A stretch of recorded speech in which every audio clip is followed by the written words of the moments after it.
not often that you get to share the stage with two professionals like I get to today who've been around for not just a long time, but they've been through a lot of different experiences, and their experience is a gift to us today. So we'll learn a lot from them. I learned a long time ago that Stephane likes barbecue. He took me to and I was vegetarian. I wasn't vegetarian at the time. It turned him vegetarian. Yeah, it turned me vegetarian. But we went to a barbecue restaurant when he was working and setting up several BDCs for Asbury. And we got to become friends all those years ago. I'd always known of Cassie because of her vast experience with the Van Tuyl Auto Group and what she had done in training our clients on how to effectively use the phones through her jobs with Car Wars. And she's a partner, Chief Revenue Officer. Stephane is the CEO of Car Wars. And we're just gonna have a nice, friendly conversation. We'd like you all to join us if you would like to, and throw out any kind of questions that might come to pass. So if we could, why don't we start with just kind of a little fireside conversation, a little bit about your all's background. That would be great. Go ahead. You go first, Me Cass. go first? Yeah, please. Well, I was supposed to be a second grade teacher, and I needed to make rent, so I got into sales. And who knew, if you would have asked me 25 years ago that I'd be in the car business, I sure wouldn't think that was the case. But started out my automotive career with autotrader.com before the site was live. I know a lot of people in here worked for Cox at one point, so they raised up a lot of good people in the business. And then went to Who's Calling.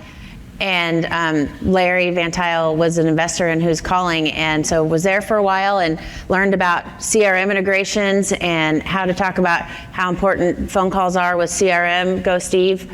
But then after that, we started Car Wars. And I'm telling you, we built it not because we thought we would go have 6,000 dealer clients like we do today, but we built it for ourselves.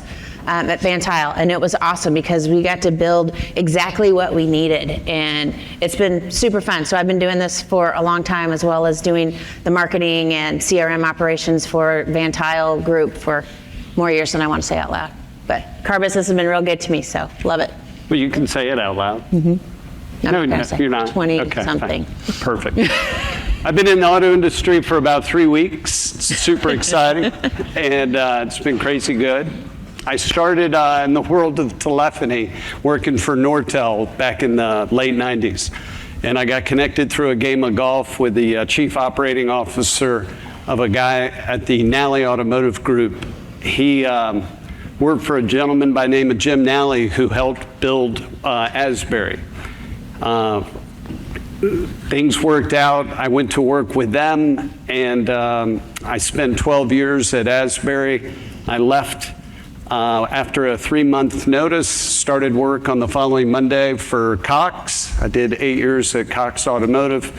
I've been in and around auto. I've had the real blessing to work with some strategic board advisors with the Presidio Group. They're a big investment bank. So I got to learn that side of the world and what FINRA and all that kind of stuff means in the business world. Really makes you understand evaluations and technology and how these how dealerships get bought and sold and the reasons why and how all that articulates. And this woman over here to my right, who's been a longtime industry friend, said that they were looking for a CEO.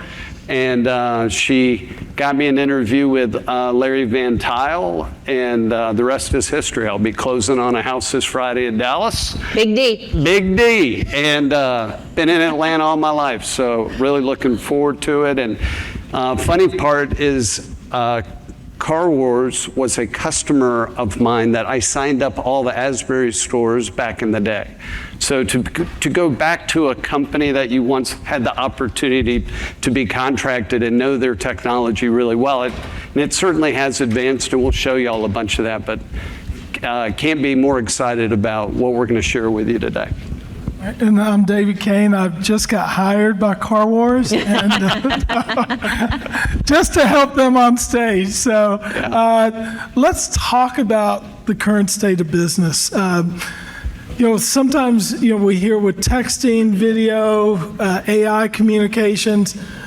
Do humans even like to communicate anymore? Let's kind of address a little bit about the power of the telephone. Yeah. Well, I'll tell you that the data says that they like to use the phone. It's high, phone call traffic is higher than it's ever been. Yes, they like to text, but when you're talking about your second largest purchase, they want to hear the person on the other end. And it could start with AI, that's all fine. But when it comes down to actually talking about the car and getting into some weeds, I think they still like to talk to the human, and our data says that. Phone call volume is outrageous right now. Yeah. I would only add a lot of the data that Scott had this morning is reflective in some of the slides we'll show you today. Yeah, I thought it was interesting, and when he tipped me, it was, do the companies ever call you back if they don't answer, or if you leave a message? And no, I never get a call back. In fact, if I do, and we used to talk about this, customers don't want to hear from car salespeople on Thursday night when they're trying to prepare dinner, go to the soccer game, or whatever, but they do want to buy a car. Yeah, that's right. And so, call me right back. That would certainly thrill me. Yeah, right. So let's talk about some of your all's metrics if we could. And if you could, Cassie, I've seen you present CRISP and what it stands for. Let's orient everyone to what that really is all about. Who knows CRISP? Yeah, lots of people know CRISP. And it's universal, whether you use us or anybody. C stands for connect. So when an inbound call comes into a dealership, you need to make sure that they connect with someone that can answer their question. It does not mean they go to a voicemail. It does not mean that they talk to a receptionist or a service cashier. Connect means ear to ear with someone that could actually answer their question.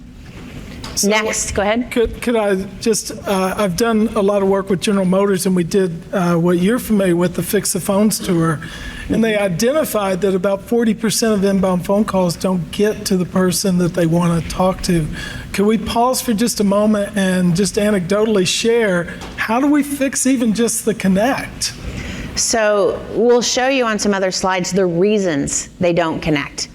And I'm going to tell you the one that'll make you cringe the most is hung up while on hold.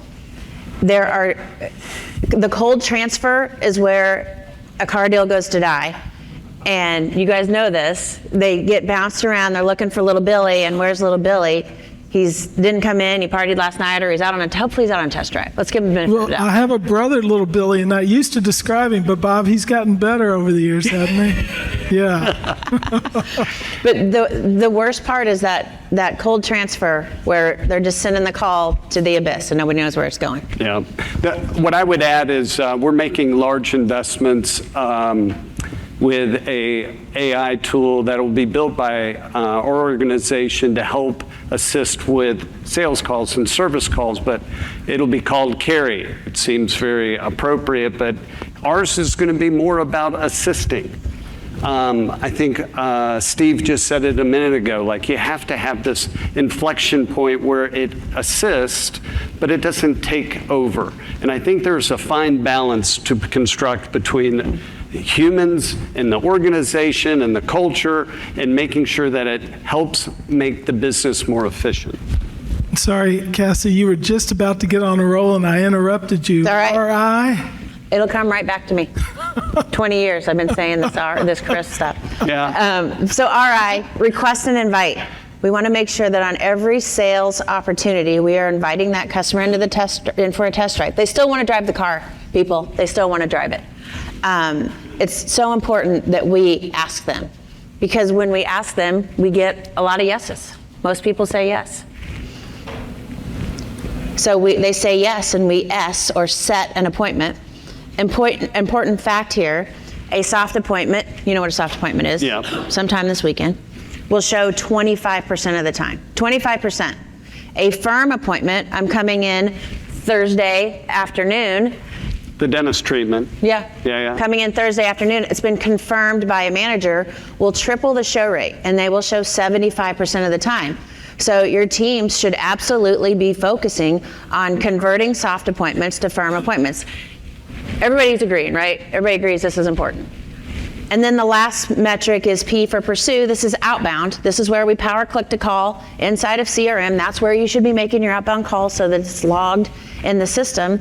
But between connect, request and invite, setting firm appointments, and pursue, these are your basic pillars to success with the phone calls. And I don't know that that's changed in 20 years. No, it hasn't. And I guess probably I like to ask these culture questions. With the infusion of texting, are you starting to see a lot of people are afraid of the phones? Let's talk about that general fear of talking. We know that it's important to let the customer dictate how they talk to you. And we love to be able to track text. We rolled out crisp for texting. And you should be able to see that. Are they being crisp on the phone, but are they being crisp on text? And you'll be surprised, the early data that we've seen, they're not asking for the appointment as much on a text message. So we're gonna have to make them aware of that, because do you have any kind of, you have this awareness on your phone calls, most of you, but do you have this kind of awareness on how they're responding to text, and are they being crisp on a text? So you need to do both, I think. No, I think that's spot on. If there's been a mentor of mine who's a CFO of a large privately held group, and he always says, whether you're spending $5,000, $50,000, $100,000 in marketing, you got to make investments in your people. And the world is a lot different than it was 2 years ago. Revenue streams, the slides of inflation, floor plan, make investments in your people, train them. Turnover's still a big staggering number at the dealerships. And if you can spend that kind of money, spend the $2,000 to train and invest in your people. You got to invest in your people. Now, obviously, we all agree because we're the choir, right? And we see their value in a phone call. Back to that same strategy, how do we convince them of the value of a phone call? Yeah. I think it's been the number one lead at the dealership for the last 30 years, right? It's the first place to invite them. The process of crisp that Cassie just walked you through is never going to change. It's certainly not in the foreseeable future. God bless you, Scott. Hope you're feeling better. And the reality is making that investment is, if I'm trying to call for a service appointment and I can't get through or book my appointment, my next phone call is the next dealership that is going to book my appointment for service. All of you know the importance of fixed absorption in your dealerships. We have to be cognizant of the service drive. So I guess you're saying that if you don't answer your phone, the customer's not going to stop driving? And they're not going to stop calling somebody else's store. Yeah, correct. Didn't we hear earlier the age of cars are only going to get older, and so service has got to be a pivotal focus right now for the industry. No question. Any statistics that you'd like to call out? I just think anybody in this room would say they'd rather have a phone call than an internet lead, right? Yes. And if you're not measuring the success of your phone ups, shame on you. You need to know, and you need to be tracking those, and they need to be going into your CRM tool properly, not as an internet lead. If you have a vendor that's sharing phone ups into your CRM as an internet lead, tell them to stop, right? You need to share it as a phone up so that you can track those metrics and pay attention to what's going on, because they absolutely, if you're not closing 20 to 25% of those all day long, you got to figure your phone process out. No question. She's pretty strong on this. Yeah, I get a little geeked up about it. Yeah. Yeah. She's only been doing it 20 years. Yeah. So as we all know, the data doesn't lie, but liars also produce data. But let's also talk about how these statistics really will amplify your message here. Well, you said it, David, right? You talked about the numbers. This is sales and service for 2023, and 65% of inbound sales, and we listen to millions and millions of calls. 65, and these are dealers that get it, that are using us. So think if you aren't using a tracking system, what is your connect rate? But 35% of your inbound sales leads aren't getting connected in the industry. I mean, holy cow. And service, look at service. Service used to be up in the 80s. COVID has done disastrous things to the service phone call, right? Just absolutely disastrous. And it was 66% connect rate in service in 23. And the next slide shows what it is in 24. It's gone up a little bit in service, thank goodness. But that service number should be 80% all day long. You can get there if you have a plan and attack and get your staff in line. And I know that's what people are struggling with, is their staff. Yeah. Yes, Cecil. Can I ask a question? Yeah, please. This is a car wash kind of a specific, but we know the connection. What does car wash do from the standpoint of what we hear about a lot as calls coming up as spam? Okay, so what do you guys do on your end to keep that from happening? So let me throw that out. Cecil's asking, what is Car Wars doing when calls are coming in to clients and they show up as spam? What's their technology solution? I love that question because they hit on it a little bit. Scott hit on it a little bit with their product.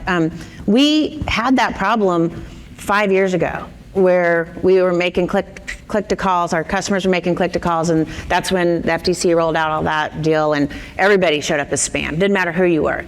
So we built a program that we register with all the carriers. And really what the carriers want to know is they want to know that you are a legitimate business, that you are not a bot.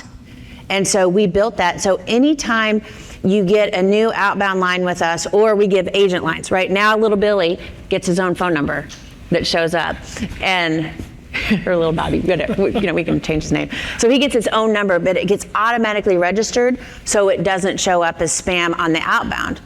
And then, but remember, there's inbound spam too. So you guys get inbound spam calls at your dealership? Of course. So we have filters and we can tag lines as spam. We looked for crazy activity on an inbound line and we can block that number. So there's inbound spam and outbound spam that you have to pay attention to. But by all means, I love it that you're talking about that. If you're making click to calls and you're showing up as spam, your customers aren't going to answer. Well, we have you at one of our locations, and ironically enough, that's one of my locations that I never seem to have a spam issue with. So I wanted to get into that. Did they? Thanks. Cecil, thank you for the softball. Cecil, come on up here. Get on up there. Too, buddy. Said they're only at one location. We were happy to sign up the rest of your stores. Barbie, Attack. thank you for that, though. Yeah. So why are calls not connected? You touched on it. Now let's walk through some of the reasons specifically. You let them go to voicemail?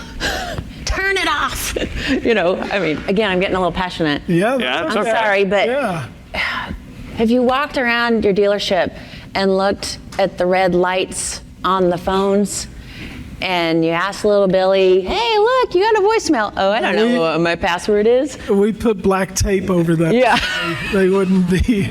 No blinking allowed. Anymore. That's well done. Yeah. Good fix. I feel like I'm doing all the talking up here. I'm sorry. No, this is what you're passionate about. When Steph knows when to hush. Right? So, Smart leader. Yeah. Sit in the background a lot. You have to start with your call flow. You have to know where your phones are ringing, where your bridges are going, what phones are plugged in to what hunt group, who went in and unplugged one and moved it to finance. You guys have all seen all Soft this phones. stuff, right? Yeah. You just it starts with your call routing and mapping that out and looking to see where your calls are going. And then you need to be listening to see where the holes are. And you're going to find the holes. And this first, when we turn a store on, they're like, oh my gosh, they get mad. And they hear those calls that are being transferred around that nobody's picking up. And you want to fire up a GM, go play some of those calls. I've seen them throw. We talked about actually doing one because everybody's always caught a little bit red-handed, but it's inspecting what you expect. I know it seems incredibly obvious, but So Make sure there's hum groups for all the telephone lines of where they're all going. yeah, so Dan, we're going to call one of your stores live. No, I'm teasing. I'm going to run to the restroom. Is that it? So, yeah. I gotta go. So understanding the why obviously is really critical. We were in our vendor 20 group yesterday, and I like Sean Niffen kept saying, we got to start with why. That's the cure, right? And then unless your team understands why, particularly if you're working with good team members who care about the operation of the store, the continuity, the loyalty, it always has to start with why. I bet you probably why you said yes when Cassie said, let's talk about the CEO job. I'm so happy. Yeah. Listen, our industry is something else. I'm grateful for it. I'm appreciative for it. We have been talking about this business for quite some time. David and I were in the back while Stephen was up saying, some of this stuff you just reiterate. Darren Haygood, longtime friend, said bell bottoms and white ties are coming back soon too. So the reality is our business is about inspecting what you want to have occur, right? And you have to have a champion in your store. You have to have someone that's going to own the process. You have to have someone that wants to check these ring patterns. I have seen dealerships where someone got a hold of the Auto Trader line and they were taking all the used car ups. And then someone would have 20 lines like, how's that guy getting all these deals? But at the end of the day, all of you know that the trickery happens at the dealership. And it does. And it's okay. Water finds all cracks. And so it will be, and so it will be. But what you got to do is have good systems, good processes. And Cassie mentioned something earlier that I just want to hit on. When we say we have recorded call data, we have 290 million minutes last year in 2023. It is 4 times larger than anybody in the space. And we also touch a couple of other verticals, like doctor's offices. And I will tell you, setting appointments at doctor's offices, they are professionals about doing it. Cassie talked earlier about setting specific times, about the set. Well, you got to be very specific. You give them 2 options. That's why doctor's offices always give you Thursday at 10 a.m. or 11:15, and they always give you an off minute. But it's just a process. But I would encourage everybody here to make sure you have someone who's a champion at your store that will own the process. And when you talk about those champions, you all travel around quite a bit. Yeah. Is there a model that you've seen for sales and service for that champion's role? Yeah. Good. Go ahead, Pop. I've seen a lot of models work, but we call them our pitchfork user, right? The person that is like me, prodding people to make sure that they're doing their work. But your CRM admin should be living in there and looking and making sure that everything's set up right and the calls are going. You could have you've got your IT person that handles the call flow, but then you have your process person. And if marketing isn't involved, then you got a whole mess there because they're taking your D&I pool number from your website and placing it on Auto Trader, and so your website's getting credit for those calls. So you kind of have to have 3. Right, you have to have your marketing person involved, your operations person involved, and IT. That's right. To make sure it all happens. That's right. So, Stephane, you do a lot of phone calls with stores. When you're talking to them, who is typically on the phone with you? Who's the interaction person? And I guess the other question would be, how critical is it for them to take the calls to go through the metrics? Yeah. And what's that model look like from the behavior of a dealer that's really crushing it? Because you all know, you look at your list, and I remember a book that Scott and I like to read called The Pumpkin Plan. Some calls you don't want to answer. And hopefully when they get a call from your team member, they're like, okay, this is going to help us. We're going to sell more cars, make more money, keep more people in service, and so on. Yeah. What's that behavior typically look like? I'm going to give you a little longer answer if you're going to be okay with that. Yeah. Yeah. So we're going to step out for a few minutes. that should be fine. So About 12.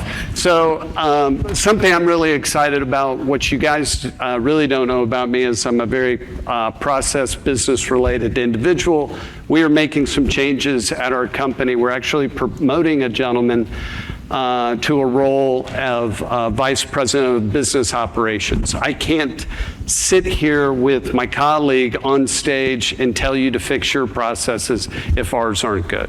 So we're actually promoting someone internal to our organization to make our consulting team better. And they're going to be charged with using AI tools to make the efficiency of our 38 consultants more efficient to handling our dealer groups.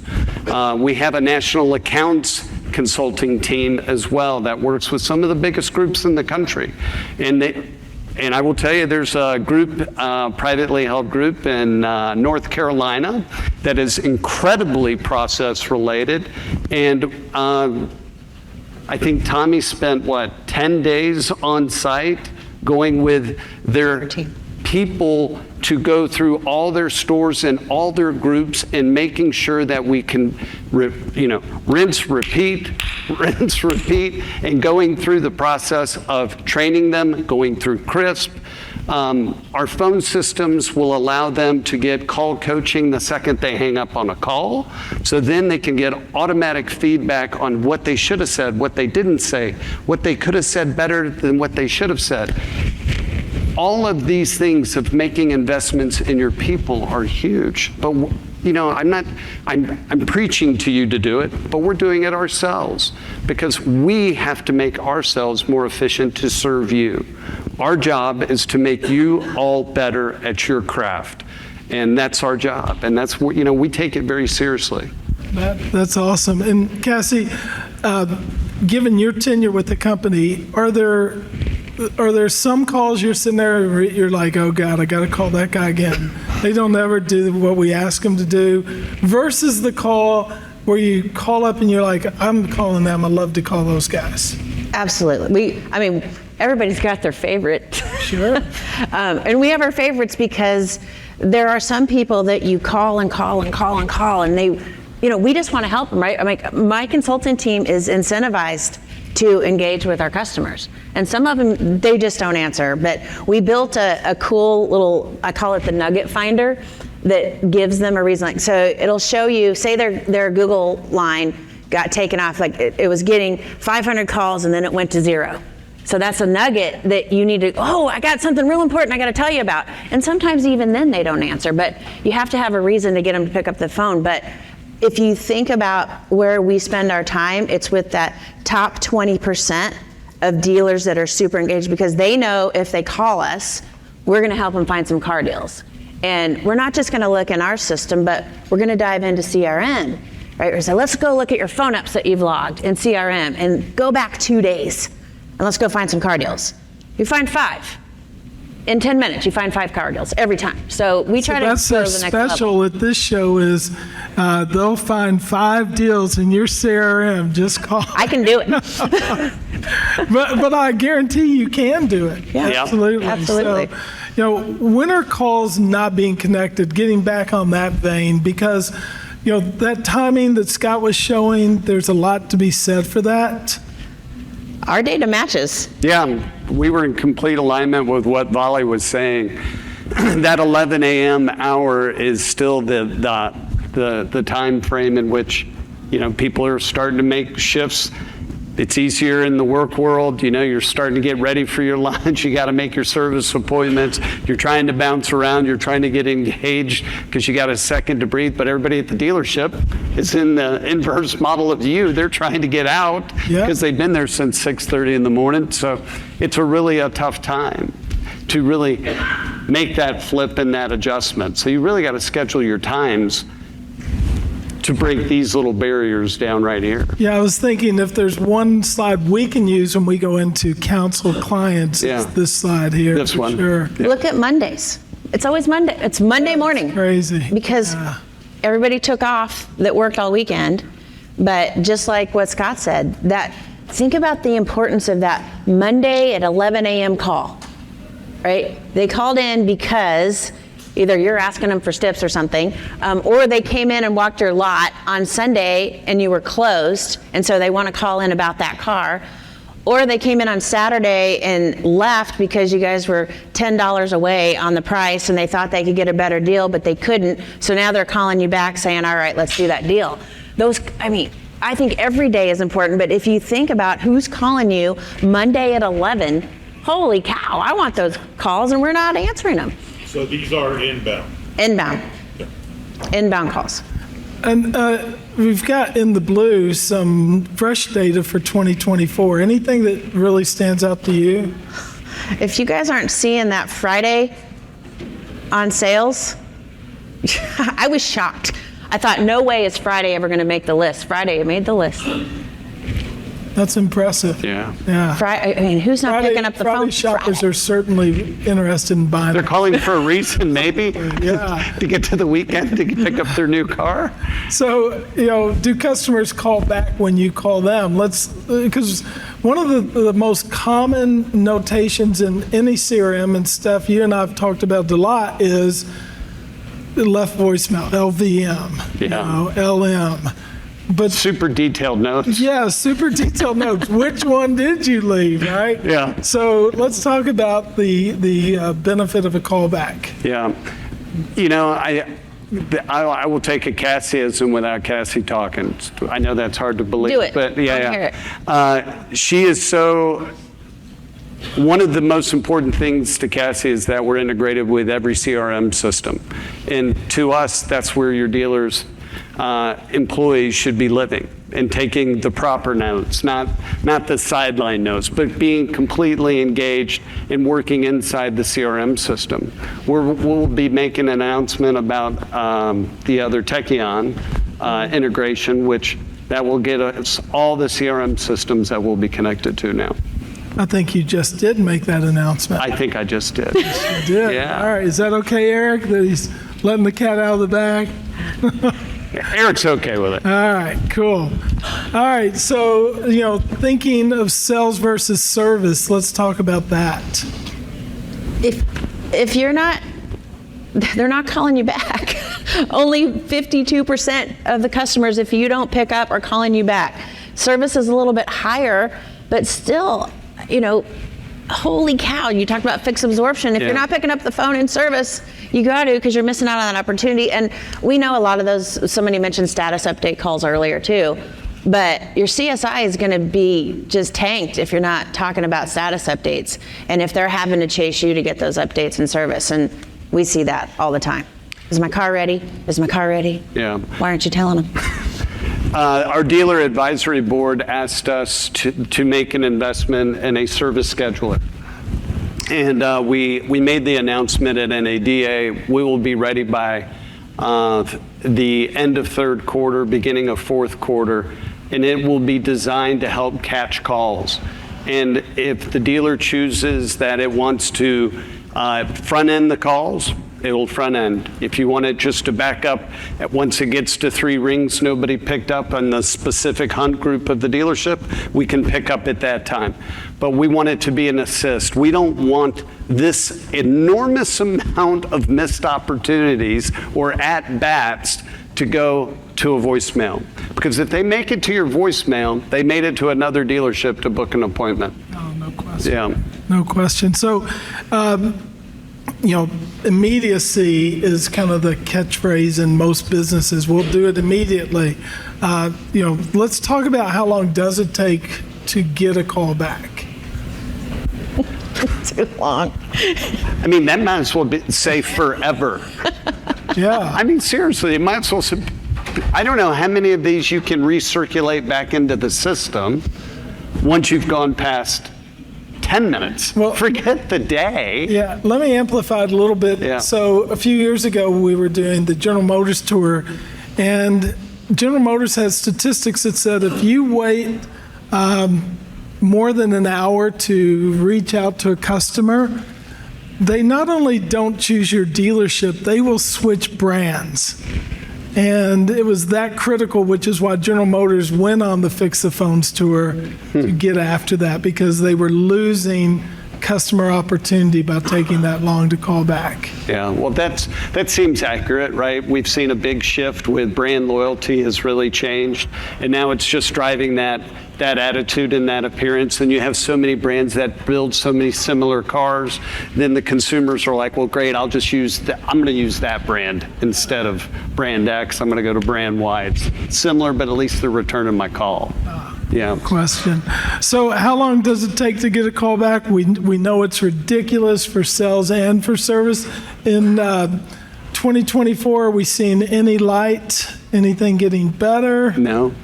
It's worse?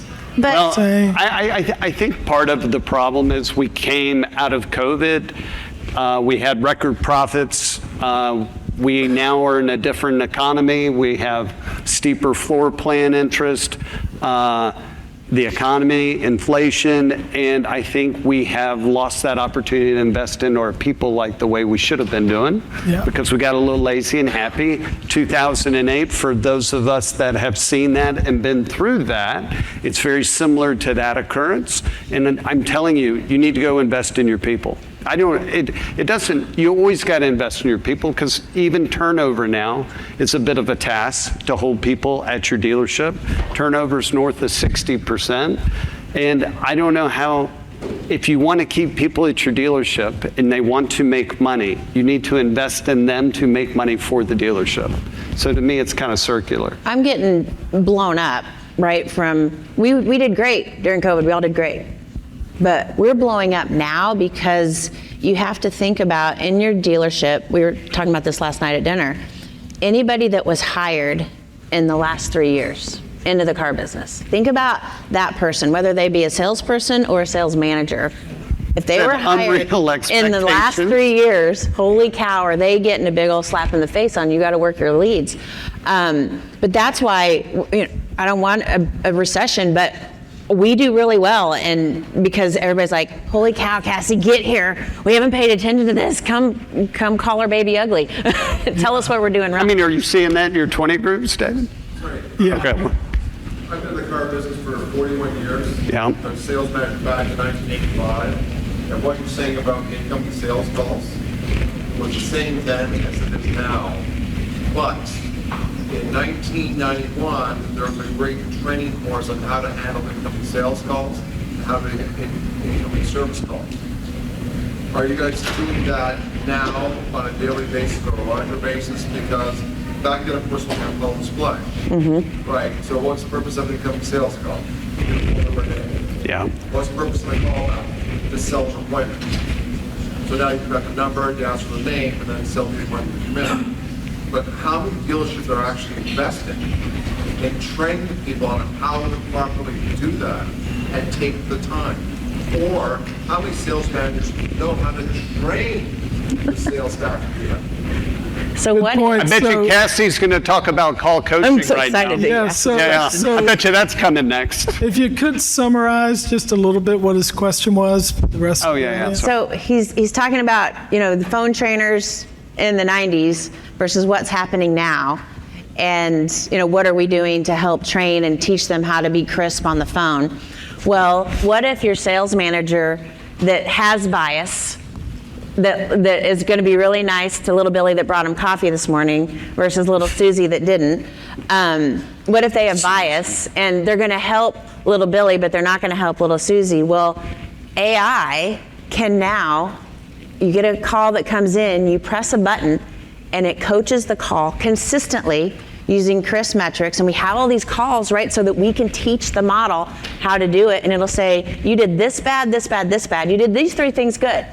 And it'll be consistently training all the time for that salesperson that wants that feedback loop. So that's real time. And And when we say real time, it is a click of a button, and it's there for them to do instantaneously. It Really is cool. right there. It's less than 3 seconds. And it's a lot easier Oh, so for much general managers and dealers to inspect what they're inspecting, because they can log in and see what's happening. That's right. we got our, One of the key factors that people gotta recognize from that. Oh, but I gotta log in. log in, dope. In the past, click, Yeah. We, we got Tell some them cool, about bettering billing. Yeah, I got so excited yesterday because we got our first summary of all we started doing mystery shops, but they're better than a mystery shop because they're on real calls, not fake calls where your salesperson knows it. But so it was on 8 questions that we evaluated all these calls for all these dealers. And one of the questions was, did you ask about the trade? You think that's important? Oh. Does everybody have a trade? Only about 65 to 70% of people have a trade. Yeah. Yeah. So Make the audience answer it. Yeah, what was Just it? throw out a number. What do y'all think the number of times a salesperson asked for about the trade? What percent? Jason Branham, you're not allowed to speak. 3%. Not quite that low. I was guessing 12%. 12, 10? 20's winner, chicken dinner. Only Yeah. out of all those millions of calls, only 20% talked to, Now think about how valuable the trade is to start the economics of a retail sale. We get 20% ask on all the calls. To me, the AI on this secret shop tool is amazing. To have every call in your dealership to be analyzed and to be secret shopped through 8 questions, to me is, I will tell you at NADA, it was like a line out the door for the deal. So if we didn't get to see you, could come see us outside. But that's and I what's think that's cool. selling, David, my bad. But that's My what's cool apologies. about your question, sir, is now now your sales managers know what to train on, because if you don't have that data, they're training on setting 2 appointment times. Well, maybe they do great at 2 appointment times, but how do you know? And maybe now you're like, okay, on Friday at my sales meeting, I'm talking about the importance of the trade. Yeah. And so that's what I love about the big sample size versus just 1 or 2 calls, and just being able to know what to train on. I like training. So, it's my teacher. and then to your point that you brought up about the coaching, imagine that you will have the secret shops. So that's taking every call at the dealership. You'll have the call coaching, and then we can have a certification of the dealership. If little Billy has failed, we're now working on a tool that will help him or her get the questions that they repeat wrong. Until they pass it, they won't be able to get a phone call. So it's not about saying, hey, we're recording calls, go listen to them. Now it is so far from where it was 20 years ago. Now you don't need to read anything. You can have all your employees engaged in the process. They can be certified to what the standards are that you expect them to be at. But great question. Thanks for asking it. Yeah, so obviously we've got a slide that hits on some of your old services, but some of them you've hit on. Obviously, I've let you, as our friendship, is long-standing, pitch a little bit. But at the same point, I would love to hear from both of you all on, and I loved how Paul set that up on the last presentation. What do you want them to walk out of here with? What would make you feel good if you went home and you go, we really caused some people to think today? What would that be? You want me to go first this time for once? Yeah. Okay. So I would say to invest in your people is the one most important thing. If you're building a culture of inspiring and motivating and own your market, you got to inspire your people, and you got to invest in them, and you got to put time and give,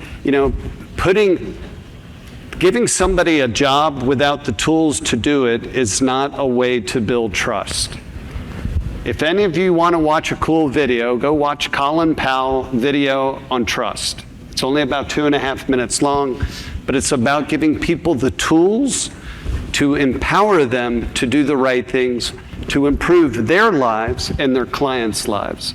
And to me, that's what I would ask of. It doesn't need to be with Car Wars. I sure hope it would be, but if it's not, make sure you grab tools that help them get engaged and make your dealership a real proud place to work. Because when people are taken care of, it's easier to recruit, it's easier to hold people, and you have to rehire less, and we don't need to go down that whole path of the cost of what it is to rehire an employee. On that note, hold whatever vendor you have accountable. Yeah, that's right. Make us work for you guys. take the call when they have a nugget and say, hey, can you help me? And can you train these 4 people because they've never logged into Car Wars before and they don't know how to log a phone up in CRM.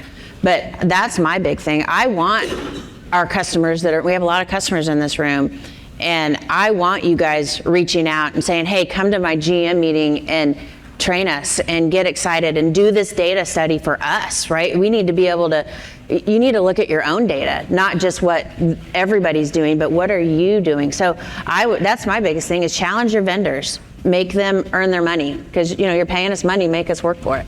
Absolutely. Write checks to the Red Cross. Don't write checks to vendors that you're not involved with.